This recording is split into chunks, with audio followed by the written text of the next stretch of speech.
I guess, start the monthly rope yarn Wednesday meetings to try to have us all get together on a regular basis. As always, if you got something you would like to present to the group, please let me know. We're looking. Oh, go right. So I originally wrote the document that Peter's going to share as a reminder to me on how I did what I did. Wasn't meant to be an all-inclusive, step-by-step over-under pathway to tie the knot, but it serves as a good reminder of a recipe to follow, and if needed, right, you can go, find Des Pauson's book for a Matthew Walker knot, or a four-strand braid out of Ashley's, right? But it's a good starting point, right? And it'll serve as a foundation for the conversation tonight. So the little lump knot, for me at least, was first discovered on Dan Callahan's site. Dan was very patient with me back before YouTube and much in terms of the way of technology of taking a picture and sending it to me, or elaborating via text on the tutorials that he had posted already. For the life of me, I was having a hard time keeping straight the overs and unders, and as a brand new knot tire, it was probably a big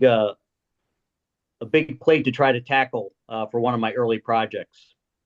One of the things that I found as I went was that I think Dan tended to tie his knots clockwise, and I tended to tie my knots counterclockwise. And if you don't realize that, you can end up in a world of a challenge in terms of a mess.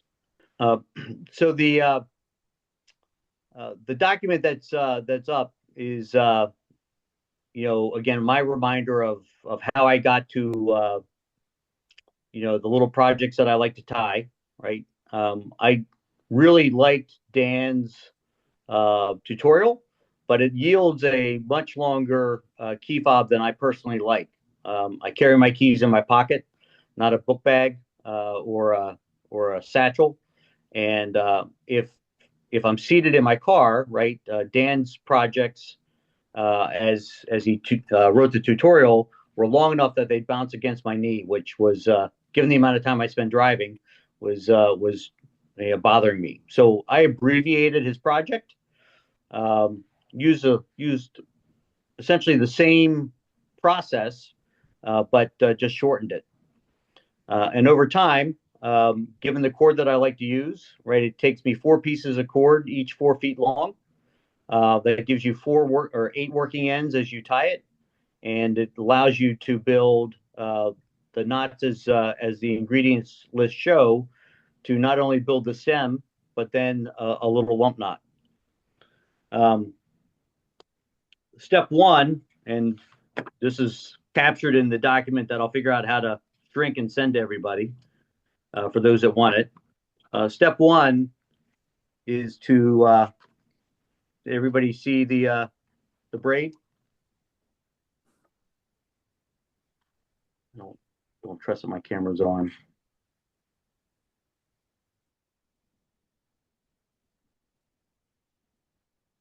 So there we go.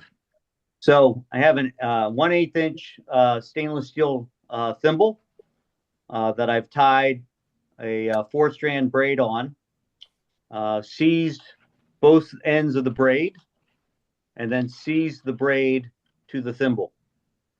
Right, that starts the knot. You middle the 4-foot strands, slide a little bit off center.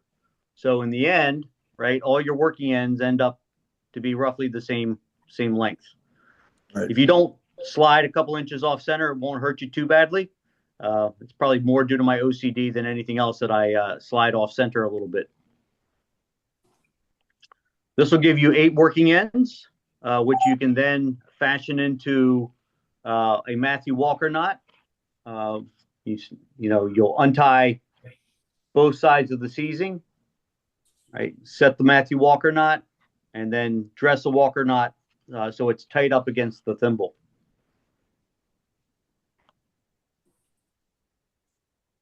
happy to take questions as we go. I know this is a little hard given the small screen and the technology challenges we have, but um,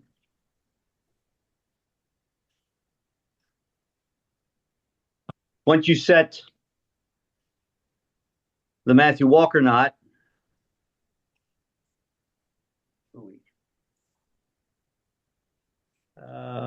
okay, bear with me. I'll take this one out. I had midway through a project for a buddy, but we'll deconstruct this and show you the rest of the stem.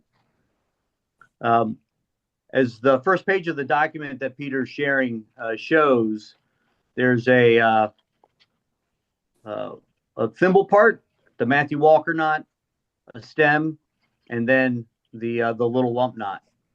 The little lump knot is an 8-strand mimicked Turk's head, right? A lot of overs and unders. That gives you the advantage of, or the ability to, at least craft an interweave if you'd like to. But if you choose to do it in 2 colors, you get a nice barber pole pattern, and there's a lot of flexibility with the colors that you choose. One of the things that I'm kind of glad that this exercise created for me was, in an effort to remove some of the confusion that I had when I was first learning the knot, I actually tied a 3-color little lump knot today and used that as the basis for the pictures. I think one of the things that Dan Seitz did, and I think Don Wright's tutorial does as well, is they use a lot, or they use cords all the same color, right? So it's hard to say, go over the red and under the red and really keep everything straight when you've got all that red or all that orange. The cord I like to use is made by a company called Jimalax, Jimalax. They make cord for lacrosse sticks, which is a huge sport here in the Mid-Atlantic. And not only does it wear like iron, right? It's also color fast, won't come off in your hands, and holds up really well. This green fob was tied for my mother in 2008 or 9, right? Gets used every day, right? Yeah, it's a little dirty, but that's all right. It's used. Here's a little lump knot that I put an interweave in. This is on my other car key in school colors. So you can either do a type 1 interweave. I've also done it with a type 2 interweave if you want to see more of the contrasting pineapple pattern. But they're all tied exactly the same, right? Cover the thimble. Make sure that Matthew Walker knot is snug against the thimble. Create a stem, and here's the stem, right? From the Matthew Walker knot, right? You do a couple 8-strand single crowns, so over ones. I tie 2 of those. I then pair the strands and tie 4 over 1 crowns. I'm sorry, I tie 2 sets of over 1 crowns. And then that leads to a single walnut. Again, tied in pairs, right? So it's not an 8-strand wall, it's a 4-strand wall. If you forget to tie the wall here, right, you will end up with a knot once it's tight that looks more like you're covering a cork, right? It won't have the ball shape. There's something about this wall, either creating it because it's a little bit larger in diameter, and I apologize, it's really hard to see.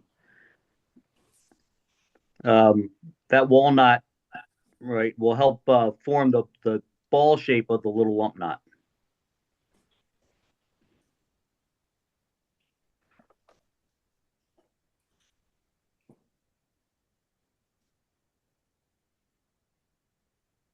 Here is the 3-color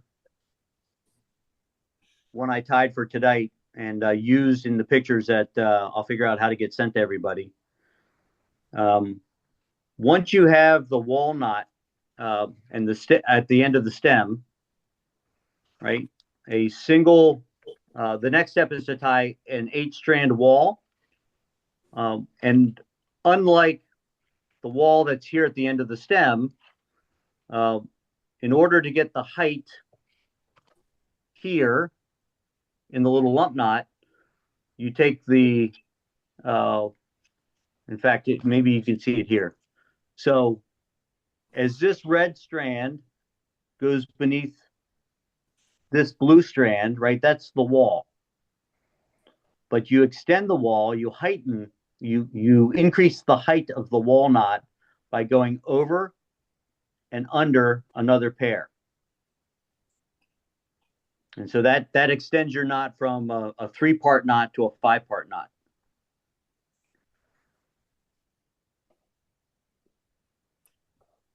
When you do that, and boy, I wish I didn't have computer problems. When you do that, and looking at the knot I tied for tonight, the blue strands ended up what I call nestled. So at this wall knot, right, you'll end up with 4 strands that are right between. This would be so much easier around a conference room table together.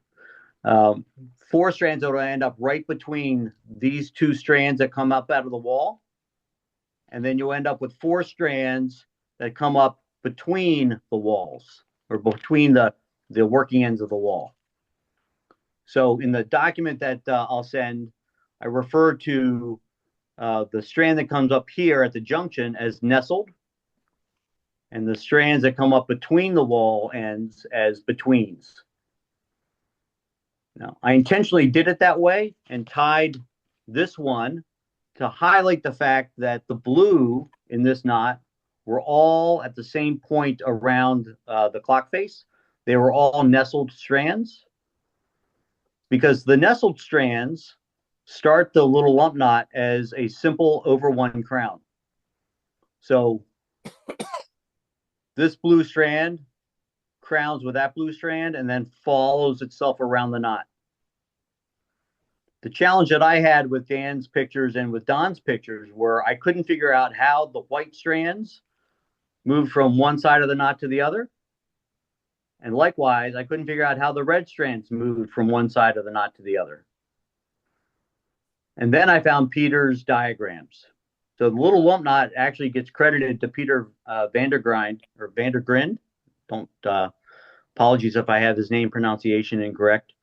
But Peter published the knot in February of '98, I believe, in his periodical.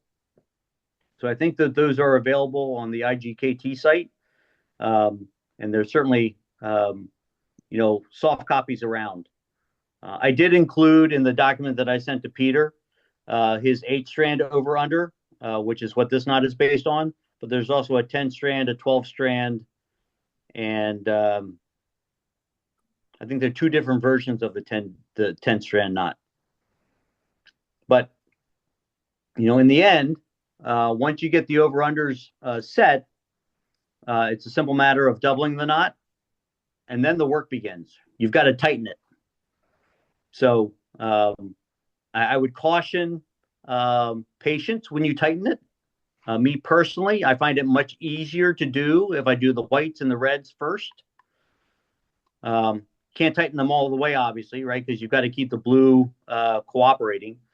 But the whites and the reds first, then one pass around the edge in the blues, and then the whites and the reds again, and then the blues, and you keep going until you get a knot that is nice and firm. This knot measures just over 1 inch in diameter and has no inner core and is very solid.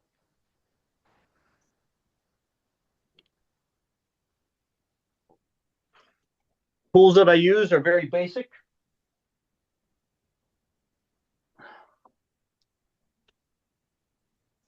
Most of my work is done with a pair of small jeweler's pliers. I like them because they're They're small, right? The short nosed pliers.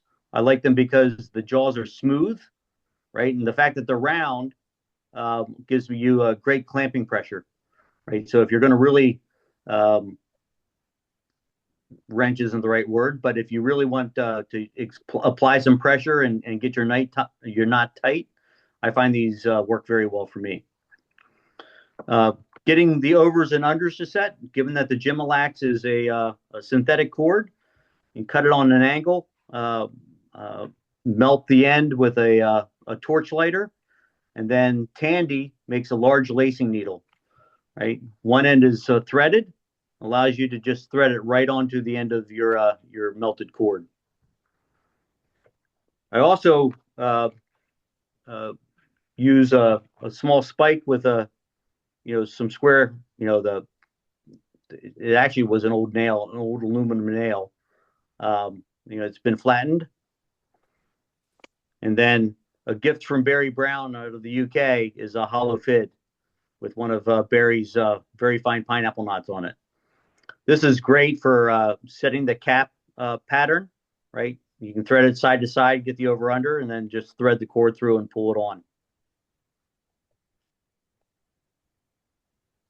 I did get very frustrated early on in trimming the working ends, right? In this knot, you can see all the working ends sprout out of the little lump knot and come up right along the stem.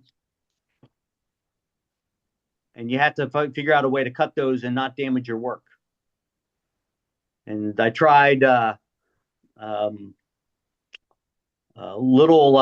there's some tiny battery powered soldering irons that beaters will use. It works great, but this cord was a little bit too much for the amount of amperage that those batteries could produce. So it wasn't ever really effective.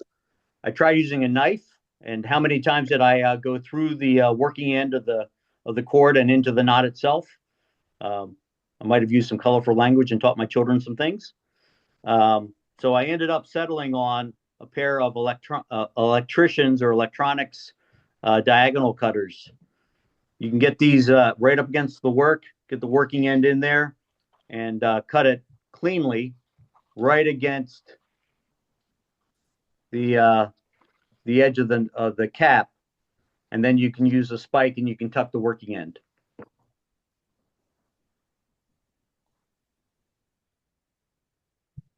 Takes me about an hour, start to finish, if I don't get interrupted. One of the things I really like about this project is you can get interrupted all the time, right? So this was over coffee one morning, right? Had to go to work, right? So it's done, right? I can just set it down and go. Setting the stem is a great, mid-morning break.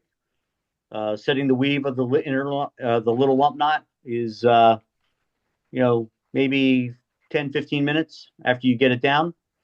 And then over tea and some TV tonight, right, you can dress a knot and be done with it. So typically make 2 or 3 of these a week. Give them away as gifts, give them away as thank yous to coworkers, use them as presents for family and friends. Give them to tradespeople that help me out here at the house, right?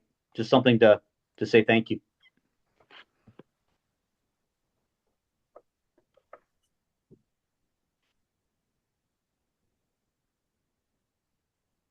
Any questions?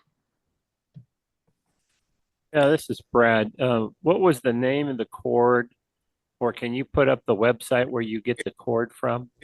Brad, are you able to see the shared? Yeah, I can see that, but I don't. If you down at the bottom. Yeah, if you see materials, he's got right under 4 pieces of cord each for it's Gimalax cross lace cord. Yeah. Okay. Yeah. But where do you get it from? Fantastic question. You can buy 100-yard spools from Gimalax themselves. Depending on how much you want to tie and how much you like the cord, a 100-yard spool can last you a good long time. If you don't want to buy a 100-yard spool, a lot of times places like Dick's Sporting Goods you'll be able to buy it by the foot. So we have Play It Again Sports here locally, as well as Dick's Sporting Goods both carry it. If Okay. lacrosse is not a big activity for kids in your area, you might have a harder time finding it. But if hockey's a big sport, I've also seen it used on hockey. I'm in Denver. Every sport's big here.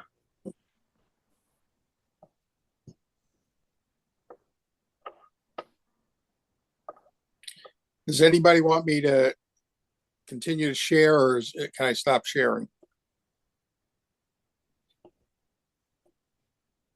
I think you could stop, Peter. And thank you very much. You're very welcome. I don't know Sorry what, for the sorry for the technology challenges. One of the things that I found challenging myself as I was trying to learn was right not being hip to hip with somebody, right? Because it's a lot easier when you've got somebody saying, "Oh no, this is where you need to take that working end," rather than staring at a document that isn't talking back to you.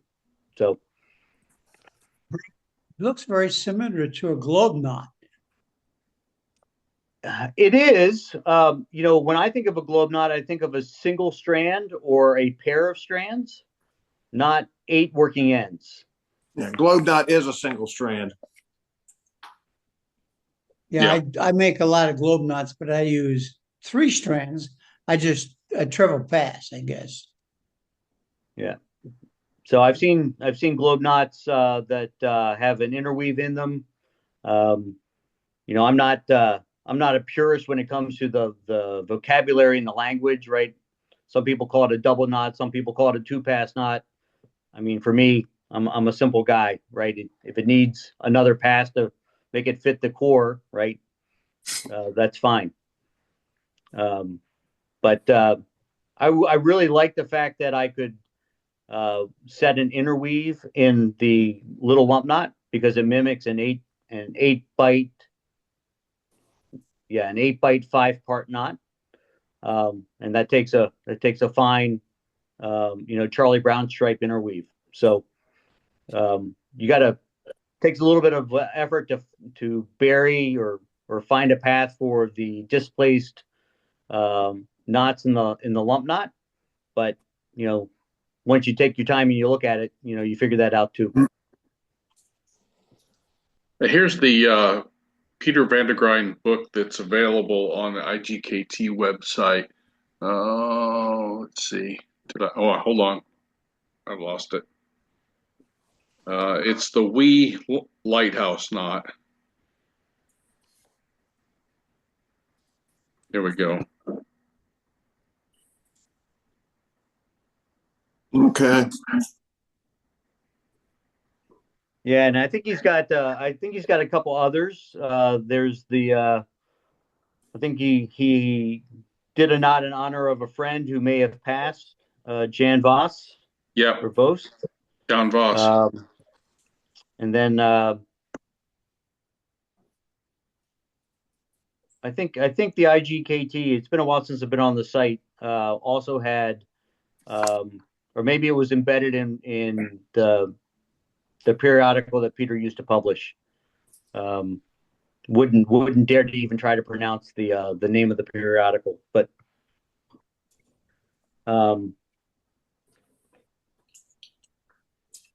it's a fun little project. Hope you guys have enjoyed it, and appreciate the offer to come talk about it. And just again, apologize for the technology challenges tonight. Oh, no worries, Brian. We appreciate it, and these things happen, and we iterate, like you said. Are there any questions for Brian? Yes, Brian, did you say that there is no core to that? So it looked like that it would be very full after you finish tightening up the different strands. There is no core. So you go from the stem, right? And then you set the lump knot structure, And when you tighten it down, you end up with solid knot. Very good. Thank you. That's a really fine looking knot. I got very frustrated with cores and strands and sizes of knots because I was never happy with it. I got the right combination of rope diameter, knot geometry, and core diameter, right? So, Agreed. that can be very vexing. If you find the perfect recipe like Barry did, right? I mean, that's a perfect combination of core size. It's a 1-inch wooden ball. And this whipping twine that he found does a wonderful job in that knot geometry of covering every little bit. It's a little bit tight in a couple of places, but Barry's such an artist that you have to really, really look closely to find it. Is that a double braided nylon? Maybe. I've never seen anyone's work that was any better than Barry's with regard to chest beckets. He's the best I've ever seen. Barry's an amazing artist, whether it be his netting. I mean, he had, I was at New Bedford years ago, maybe 2010, 2011. My mother was still alive, so it had to be before 2013. And he had a gorgeous net that he had done. I mean, his precision and attention to detail was just fast, gives us all something to stretch toward. So is there anyone who has a project they're working on that they want to share? Don't Oh, worry, I do. Raven? I'll, I know I'll wait Raven for it. does. I did the John Trivet thing. I made 2 of them. Hold on. There. Oh, cool. Awesome. And then I put one on my headphones, so I knew which one were mine. Great job.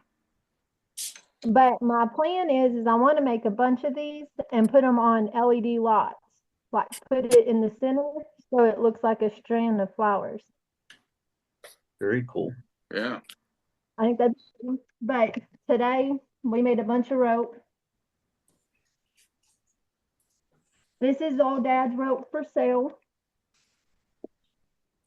And then this is mine. This is for my picture frame Dad's going to make me. The rope is made. Yeah. Cool. That's all I have to say. Howard, did you have something? Yeah, I was just going to mention John and I are working on a project. It's going to be a video and also a either monograph or booklet, or it's turning into maybe a book about Belfast cord and square knotting, kind of the history of it, everything that we don't know, and debunking all the myths and legend. He's got some samples there. I've been collecting all kinds of fix this. Been collecting different kinds of ephemera from the companies that publicized all the ways of working with it. And I got in touch with, or I am in touch through the mail with Phil Herrig Jr. So he's the son of Philip C. Herrig, P.C. Herrig, who back in the early 1900s ran the store in Brooklyn. And was probably most famous for having this store that they called Square Knot Headquarters that lasted until the 1970s. And they sold to sailors and hobbyists. So we've got quite a lot of information. We're trying to fill in some holes, but because everybody talks about Belfast cord as being the holy grail of stuff, I think I've come to the conclusion the holy grail is the machine that made the Belfast cord, which we're still trying to figure out which company actually made it. Yeah, They know who. just the company would be good. That would be the hologram. We found the company that makes it. Maybe. Yeah. Well, we've narrowed it down to a few, but we know for sure who had trademarked the name and where they were and when they sold it and all that. So yeah, so I think sometime in the next couple months we'll have this all together and be able to put it out there. Yeah. You may notice behind me things are pretty empty because I'm in the process of packing up to move, and I'm going to be moving back to the Midwest. So mostly my interest in rope work has been marlinspike, practical marlinspike work, as well as the canvas and McNamara lace you know about. So I'm going to be going back to being a freshwater sailor, leaving Virginia Beach, and I'll be back there in a month or two. But I'm still going to stay involved in everything that we do. Great, Howard. Howard, Go ahead. were you able to? Finished a nice little bell ringer for one of my friends who thought he might like to have something there for hanging from his bell other than a couple of strands. Oh, it's nice, Emery. Beautiful. Yeah, I was very 11 inches long is all. It's not very big. About I was gonna ask anybody on the team as to it's a 4.5-inch diameter bell. Is there a ratio? Anybody know of a ratio from diameter of bell to the size of the bell ringer should be? That is a good question. I've had that posed to me many times, and That's been discussed a lot, but I don't know if there's any firm answer. No, my Yeah, general John rule is- Trevecchia should answer that. He's made probably as many as anybody. But I've made probably 20 bell ringers, and I've used a ratio of 6-to-1, and some people say it's too big. Well, There's one. Well, It's I said too long. comment. It's too big for the bell. Just my opinion. I made it, but that's the bell I had. Here's one in my. I don't know if you can see this one here. Let me turn off the background.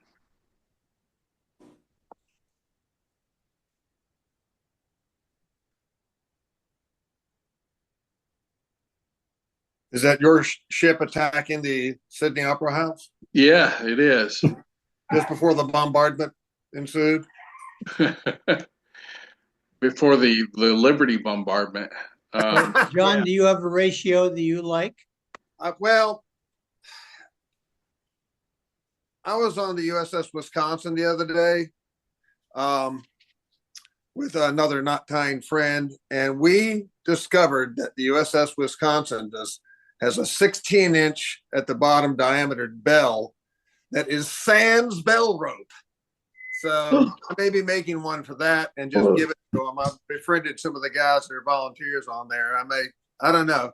I typically think you don't go, maybe as to the diameter of the bell, maybe 1.5 times that at max.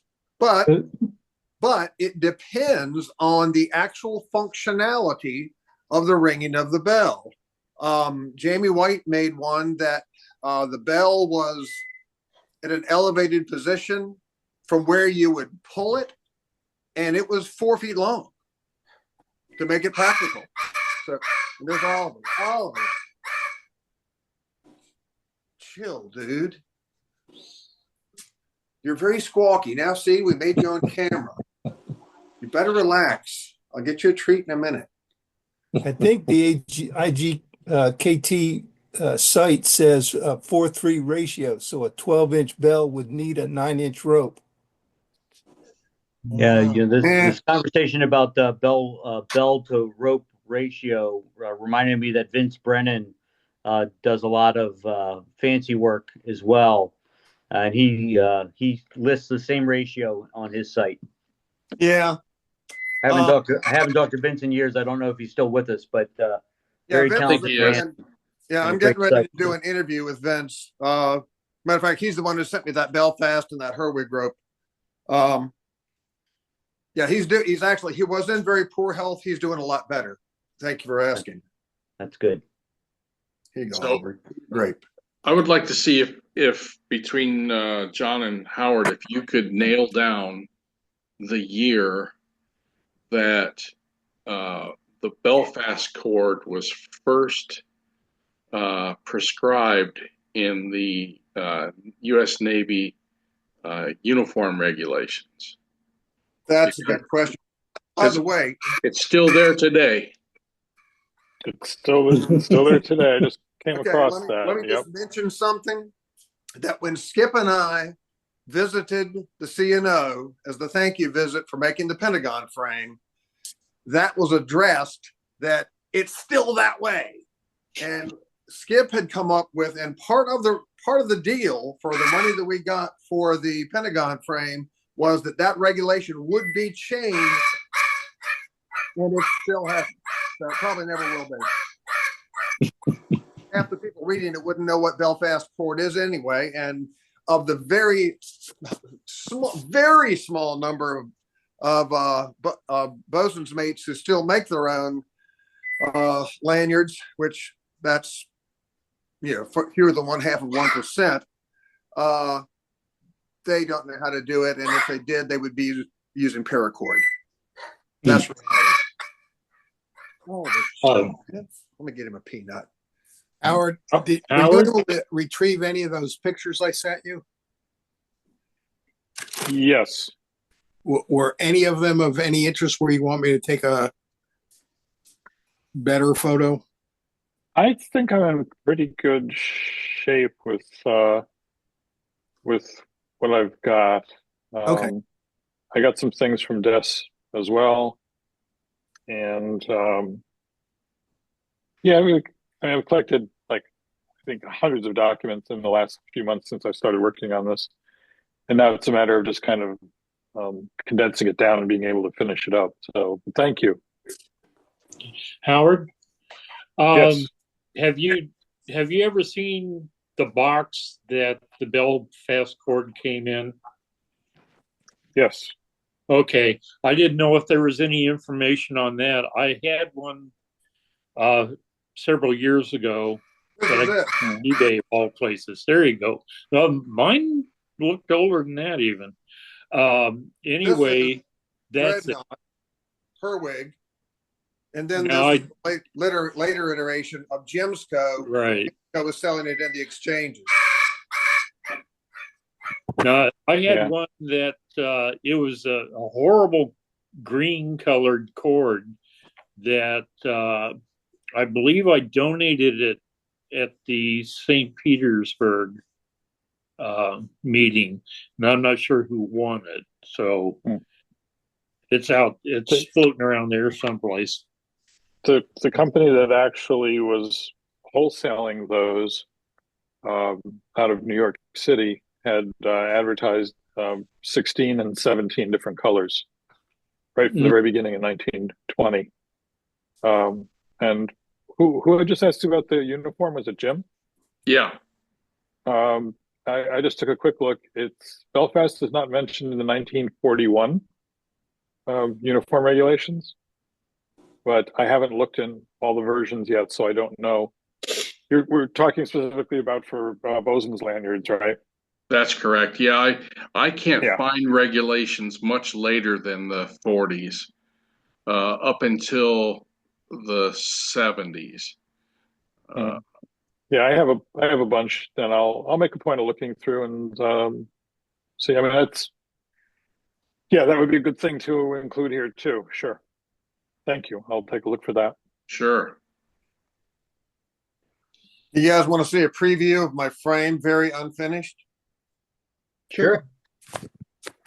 I can show it to you while I'm looking at this. So maybe that's better. A corner. I don't know if I can't see it and I'm showing it to you. Anyway, there's a corner. There's Coach Whipping. Anyway, and that's kind of it. Lot to do. Lots more to do. And in that I played golf today, nothing got done. So how good did you golf? I shot an 83 with that's good.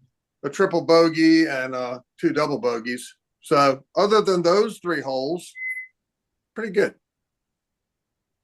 Anytime you shoot bogey golf, that's good. Yeah, well, I was a college golfer, so that's not that good, but it's not bad for an old guy that didn't play the last 4 years. I just picked it back up. So, All right. Any other questions or anything else anyone wants to share? Projects, or does anyone have questions that we might be able to help answer? Well, Jim, I since have we've a been, question. Oh, okay. Go ahead. Jim, I have a question that Peter Gorlick was talking a little bit about on the two different Facebook pages. This was while you were offline. So if the old NAB Facebook page remains up, will it be useful in going back through just to see others' posts from time immemorial of the different knot work that's been presented there? I think the answer to that is it will be useful because we won't be able to take it down. I think it could possibly, cause some confusion in the future. But I think we're going to try to continue to put posts on the old one, trying to direct people towards the new one. Like Peter said, we've got no control over what happens with the old Facebook page. If you can make a periodic post on the old page, just to, like you say, keep redirecting people, I think that'd be a good idea. Yeah, as long as people are willing to post on the new one, that will be good. I'm not sure everybody who continues to post on the NAB Facebook page realizes that we have the new one. So Right. we're going to work on that. I don't know if the other things we just wanted to mention for the guild is we're coming up with a new member packet so that when somebody joins, they will get some basic information. There's a welcome letter from Jim. There's a couple of stickers. There's going to be a pamphlet about the guild, the North American Guild, and there's going to be a description on the difference between IGKT, I guess you could say England, so to speak, and North America. So people, because a lot of people join and they think they belong to both, and that's not the case. So that's important to differentiate, because just expectations, what to know. Yes. Thank you. All right. Anyone else? I've got a question. Does anyone know this fellow who runs the Bosun's Mate store, Fred Lowe? Are you referring to the one in San Diego? No, I think he says he's in Florida. So there's a guy in Florida who sells stuff that he calls Belfast cord. And yes. I have some, and it is absolutely not Belfast cord. It is a very, very fine thread, essentially, is all it is. It's you know what that is? It's Belfast linen. Jim, do you know what that is? I think it's Belfast linen. No. Linen thread. Specifically what that is, Vince Brennan told me specifically what it is, because he knows where the guy gets it. It is thread for suturing cadavers. It is mortuary thread. Oh my God. Well, I've got some that's dark blue, and I've got some that's white. Yeah, I've got the white. I just bought it from that store, from that guy, to examine it in coordination with what Howard and I are doing. And I can tell you categorically that it's 0.5 millimeter. You can't tie knots with it, let alone tie an overhand knot. And it would apparently do well for suturing up people who have passed on. It's interesting because what I learned was that the original Belfast cord back in the 1940s and 50s, there are a bunch of articles in military medical journals and general purpose medical journals that they used Belfast cord for stitching up cadavers. Oh, there you could do that. But that was back then when that was available. Yeah. Yeah. Okay, so on your Belfast cord, I know Vince sent me some little sample, and I've been trying to make it small enough to match it. But I heard that starched, right? Okay, here's the thing, Terry, and it's good that we have all this together. I was going to call you and talk to you about it. Of course, you'll eventually see the details that Howard and I are going to produce. But here's the thing. All right, between you and me and the daggone it, Oliver, shut up, man. Just chill. What you're making that's 1 millimeter that you just sold Skip Hips 1,000 feet of, he just made a beautiful lanyard out of your line in Russian, so it makes it about 3/4 of an inch wide. In fact, the difference between the difference between this Belfast right here, okay, which is 0.9, it's hard. Howard will tell you that they made it. It isn't actually starched, to the best of our knowledge. It was run between two hard pieces of rollers of wood to give it some sort of a glistening effect. This is with all the colors. Matter of fact, I'll show you guys something that you've never seen.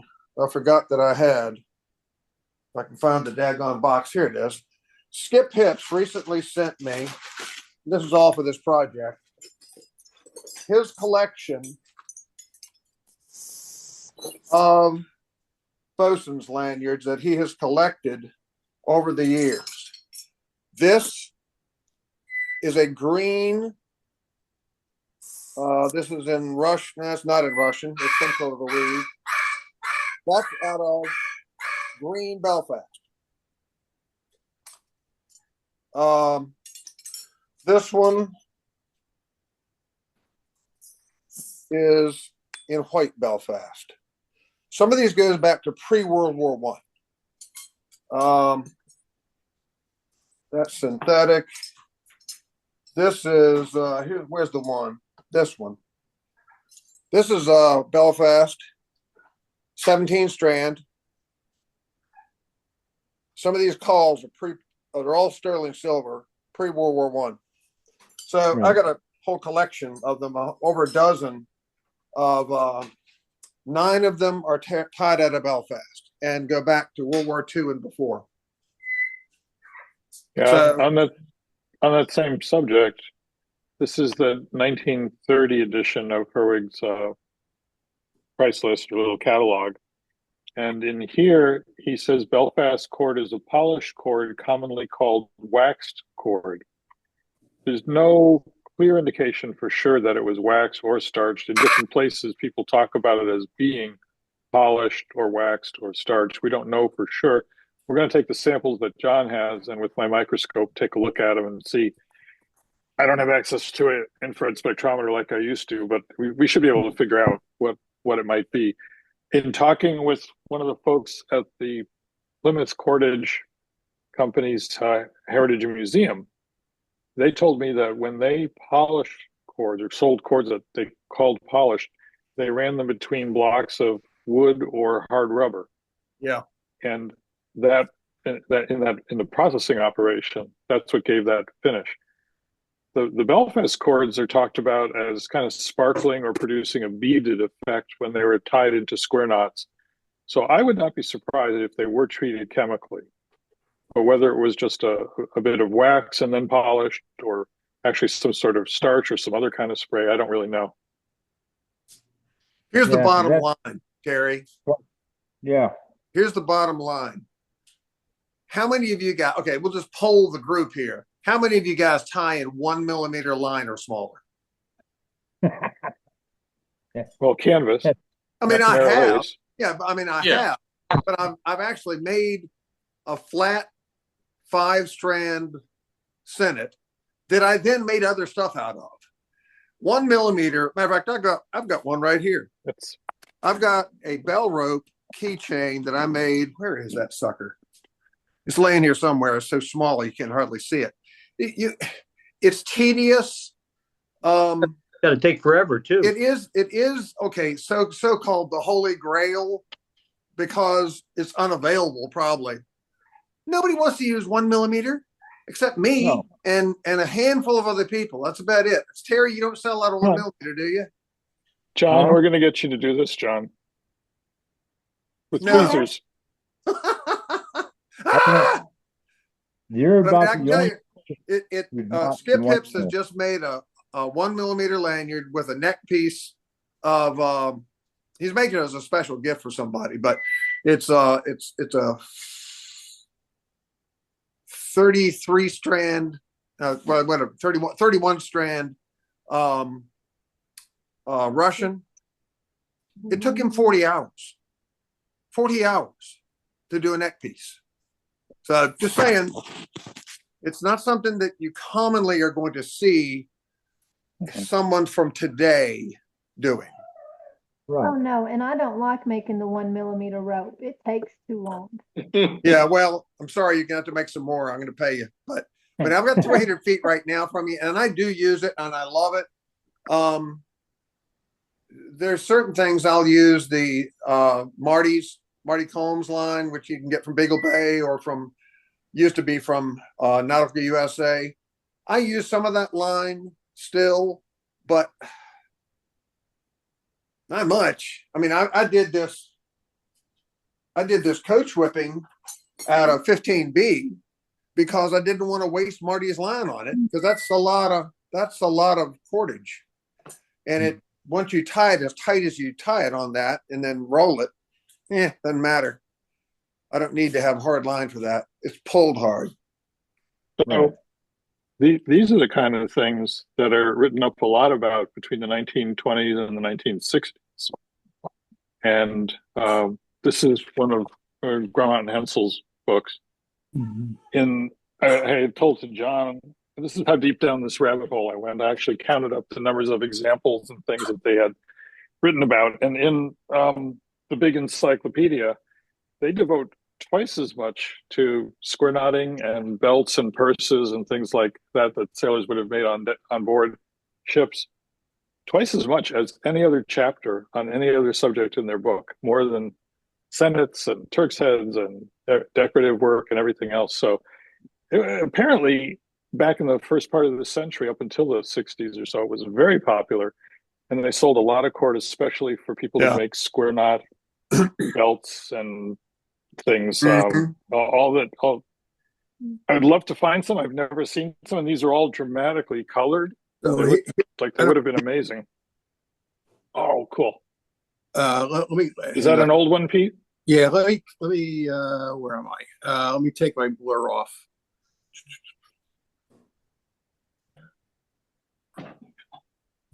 Yeah, but and while he's focusing, so I got the Belfast came in a bunch of different colors. But I've got that one. Cool. Yeah, that's work. And then let's see. This one is. I mean, it looking at the individual things, they're pretty fine cords. Yeah, that they're doing. This one's looks a little thicker. This one's a little thicker.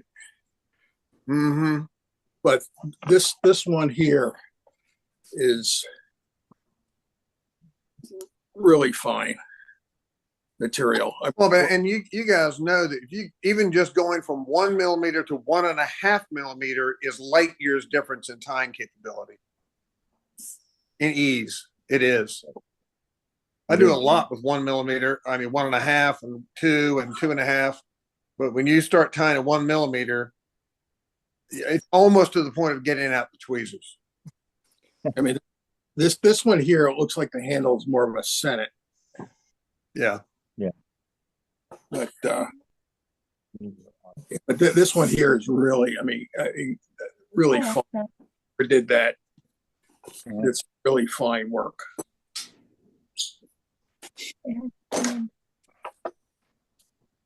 Well, Raven and Terry, have you experimented with putting any kinds of treatments or finishes or polishing by rubbing some of your finer cords? The only thing I have ever done was is I mixed some pine tar and beeswax, and I gave that a shot. And I sent one piece to Peter Gorlick, and we discussed it, and we come up to the conclusion that people who use the pine tar and beeswax let the customer do it instead of me do it, because they may want a thick coat, they may want a light coat, and I can't second guess because I do everything outside, and I have like 1.5 million other projects I do around here, so it's hard for me to stay focused and concentrate on one subject at a time. That's what we came up with on that. And as far as starching or polishing anything, sometimes I'll just take a piece of leather and just rub it up and down the cord and go from there and see what happens. Just like burnishing it, right? Yeah, burnishing it it. gives it a little bit tint, a little bit. But I've heard other people that manufacture cord using a piece of I want not burlap, but what's jeans material? I can't say it. Denim. Thank you. Denim, but not quarter. But it's got to be so that it's not too colored or anything. But it shouldn't impart any color to it. But it acts as enough friction to really burnish the line. Denim does. When I was doing little leather work, I was using denim a lot to do it. So denim does work if you have access to it. Or canvas, even old canvas. Yeah. Anything like that. It's a smooth, rough texture, I think, and it does want it to do. Just the friction of it. Yeah. But test stuff that Terry had sent me. The problem was with the tar wax mix created so much friction that you really couldn't fair the knots very well, at least for me. Maybe it needed more curing or whatever to get more of a harder, but it was more of a almost tacky, and so that when you tied a knot, there was a lot of friction in trying to tighten things up. Yeah, it was still damp. I didn't. I've been thinking about it too. Is I need to make another stand 50 feet apart and put pegs in it, so when I make the rope, and if I do tar it and pine it, I could just pull it tight and let it sit out in the sun. Because out here, our summers get 100 degrees. It ought to dry fairly quick. But the problem I run into is I have sugar sand, powder sand, and all that will get onto the cord as well. You'd have a unique product, Terry. And we do get to have ooze out here, Yeah, so that was cool. I can't grow a garden, but I can grow sand. So have a new product, Terry's Sandy Line. No kidding. Hey, the rope we were making today, the wind started picking up tonight. Like on my rope, we were trying to finish it up, and that wind picked up. You could feel it when you're walking. You can feel it. Your skin is hurt. You get the feel of the Southwest when you buy a line from Terry. Yeah. When I used your line to make two fenders at a 3/8 inch cord, you gave me 50 feet, and they really came out nice. That's good. The customer was very happy with it. That's wonderful. Thank you. If you all only seen the blood, sweat, and tears that happened between me and him. I got to order some from you soon, Terry. Yeah, I need you to let me know when you're doing it, because I think I'm picking some overtime up at the hospital. All right. Well, I just am not sure what yet. I usually fit the frame and then make a determination as to what I need for the next one. Yeah, I just been trying to get caught up. I had to take a week or two off, and then I'm pretty well caught up right now. I'm going to take another week off and get caught up on my other chores around the house to get done. And we got to put the next way. And been raising 3 baby goats by the bottle, so that's kind of time consuming. Oh yeah. So we've had not a good year with the baby goats this year. We had 5 births, and the mom rejected 3 of them. So we're having to do that this year. We've had them all in the Is house. that bird that keeps interrupting everything? Oh We yeah. just sent the last eviction Oliver. notice, the baby, and it's down at the goat pen now. John, what's the bird that keeps interrupting us? That's Oliver. Big Ol. Oliver. What Yeah. kind of bird? He's a blue front Amazon. Oh, And geez. he is loud and squawky, but doesn't talk. The other bird who does talk is being quite polite. He's right here. They are referred commonly to as the 2-bird wrecking crew. I pretty much give them free rein to do what they want to do in the evenings, and they do. But Oliver, if you're on the phone, it's like having a small child. He knows you're on the phone, is going to act up. Yeah. So, John, you were talking about working with really, really small line and how tedious it is. I can't find the photo, but maybe somebody else will remember this also. But Ken Yalden over in the Solent branch, he makes earrings that hang, and they are bell ropes that hang off and the bell rope has got to be 3/4 of an inch long, if that.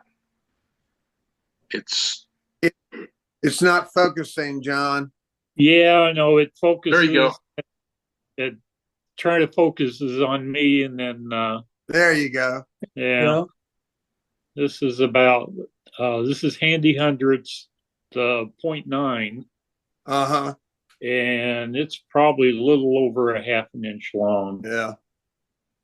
Well, and I got this line from Jason Parsons when he was still making line. He's here in Virginia, but he quit doing it. But this is 1 millimeter, or maybe a little smaller than 1 millimeter.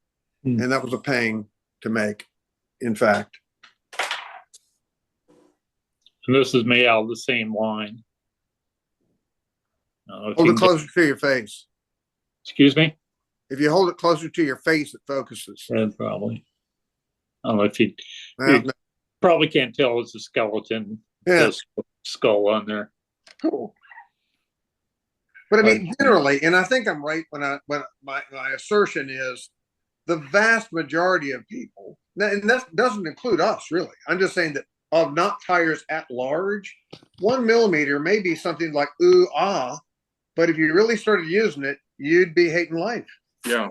Or fine. Here's the other thing. I mean, with my frames, I mean, I'm doing this as artwork. Unless you're making a frame this big, you know, if it was really small, you proportion it down. If it's going to be viewed from 6 to 8 feet and you did it at a 1 millimeter, no one would be able to tell it was tied out rope, period. So there's sometimes if I want to get a project done quick, I'll use stuff. Scale it up. There make you it go. work. Yeah. But I mean, I would say that in my projects across the board, 2 millimeter, 2.5, 3, in that range, maybe down to 1.5. But to use 1 millimeter in almost every case, when I do 1 millimeter, it's when I'm taking the 1 millimeter, tying a sennit out of it, like whether 8-strand square braid, which I did with the compass rose knot thing I did, and then make something else out of that, so that it's visible. Oh, okay. Yeah. Makes sense. Or I've tied some priest cord type designs on the top of my frames that were made out of 5-strand flat braid out of 1 millimeter, and that looked cool. But you're making something else out of it, so that when you do see the overall picture of it, that there's either even finer detail than what at first glance.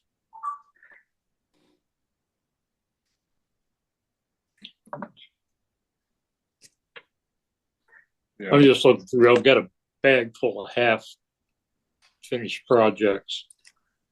Most of them, I think, I just got a clip. But again, this handy hundreds, but just mini bell ropes. Yeah, those handy hundreds. That's an R&W thing.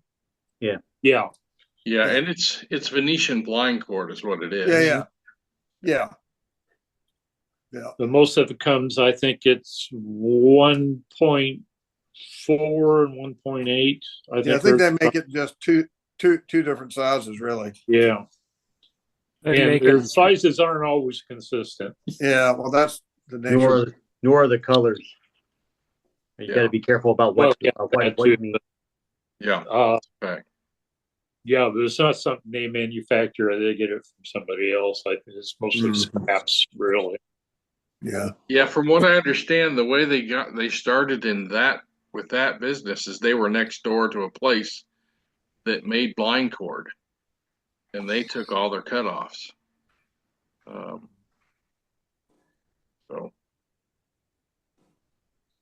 Well, guys, I'm going to jump off of here. This has been fun. Yes, it has been. Thanks for your presentation, buddy. You bet. Sorry it didn't come with pictures tonight. I'll figure that out and get that over to somebody to send out or post someplace. All righty. Well, we'll see you guys next month, not before. Howard, I'll talk to you soon. Everybody have a great night. Thanks for the invite. You too. Thank you. Thanks, Brian. Good night, everyone. Thank you, Brian.